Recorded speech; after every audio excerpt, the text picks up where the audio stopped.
બનાસકાંઠા જિલ્લામાં ખાદ્ય પદાર્થોમાં થતી ભેળસેળ રોકવા માટે ખોરાક અને ઔષધ નિયમન તંત્ર દ્વારા કડક તપાસ અભિયાન હાથ ધરવામાં આવ્યું છે। આ અભિયાન અંતર્ગત તારીખ 13 ફેબ્રુઆરી 2026ના રોજ ચંડીસર જીઆઈડીસી વિસ્તારમાં આવેલી એક ભેટી પર ઓચિંતી દરોડા જેવી કાર્યવાહી કરવામાં આવી હતી। માહિતી મુજબ designated officer TH Patel, food safety officer ES Patel તથા એચ.જે. ડામોરની ટીમ દ્વારા ચંડીસર જીઆઈડીસી ખાતે પ્લોટ નંબર 195 પર કાર્યરત સવાઈ મિલ્ક પ્રોડક્ટ્સ નામની પેઢીમાં તપાસ હાથ ધરાઈ હતી।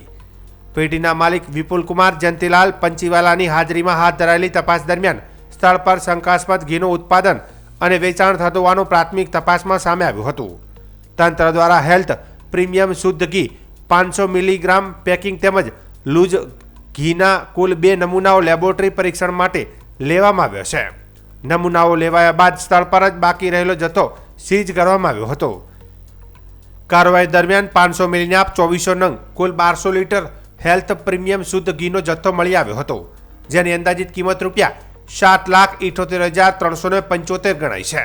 તે ઉપરાંત 40 કિલોગ્રામ લૂઝ ઘી અંદાજે કિંમત ₹15,600 પણ મળી આવ્યું હતું।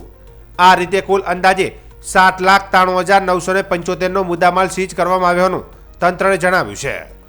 ફૂડ સેફ્ટી અને સ્ટાન્ડર્ડ ઓથોરિટી ઓફ ઇન્ડિયા હેઠળ અમલમાં આવેલા food safety and standard act 2006 મુજબ જવાબદાર વ્યક્તિઓ વિરુદ્ધ કાયદેસરની કાર્યવાહી હાથ ધરવામાં આવી છે। લેબોરેટરી રિપોર્ટ આવ્યા બાદ જ વધુ કડક કાર્યવાહીના પગલાં લેવામાં આવશે તેમ વિભાગે સ્પષ્ટ કહ્યું છે।